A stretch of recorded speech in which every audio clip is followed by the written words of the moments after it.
everyone, I'm Colleen with Awaken Catholic, and this is Awaken the Saint. Saint Walburga was born in Devonshire, England in the year 710 to a literal family of saints. She was the daughter of a West Saxon chieftain, Richard the Pilgrim, and sister of Saints Willibald and Winibald.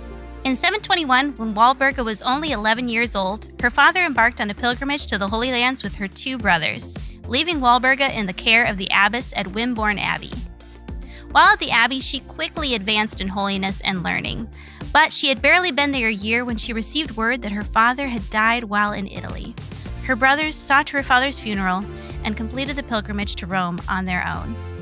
Later, both her brothers became monks in different monasteries, and Walburga herself became a nun at Wimborne Abbey, where she became skilled at copying and ornamenting manuscripts. In 737, her uncle St. Boniface invited both of her brothers to join him as missionaries in Germany. After both were ordained priests by their uncle, Winibald was sent to Thuringia and placed over 7 churches, while Willibald was sent to become Bishop of Eichstätt. Eventually, Walburga joined her brothers in Germany, and because of her training as a writer of manuscripts, she was able to write her brother Winibald's Vita, or biography, in Latin, and document his travels in Palestine. Because of this, she is called the first female author of England and Germany. When Willibald was placed as Bishop of Eichstätt, he asked his brother to set up a double monastery for both monks and nuns at Heidenheim. Once established, Walburga became a nun of the double monastery.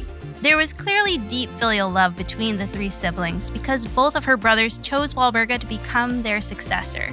In 751, when one brother died, she was made abbess of the monastery, overseeing both nuns and monks. Then in 760, when the other brother passed away, she inherited the title of superintendent of the entire Heidenheim monastery. She served as the head mistress of the monastery until her death and was buried in Heidenheim. Then in 870, her remains were transferred to Eichstätt and placed beside her brothers. Legend has it that the rock around her tomb began producing a medicinal oil with healing properties. This drew pilgrims to her shrine, and eventually a community grew up in order to care for her tomb, and the community still exists to this day. Miracles attributed to her intercession and to Walburga's oil have persisted throughout the ages, and in the 19th century, Cardinal Newman declared the exuded oil to be an authentic miracle. Saint Walburga was blessed with a holy family, and she seems to have been the humblest of the 3. Her life was lived mostly in the background, helping where she could and serving in whatever position was needed at the time. Our own lives should reflect this humble readiness to serve in whatever capacity the Spirit guides us, recognizing that it's not about our position in life, but rather our willingness to be useful instruments in the hand of God. Saint Walburga, pray for us. Awaken the Saint is made in partnership by Spoke Street Media and Awaken Catholic.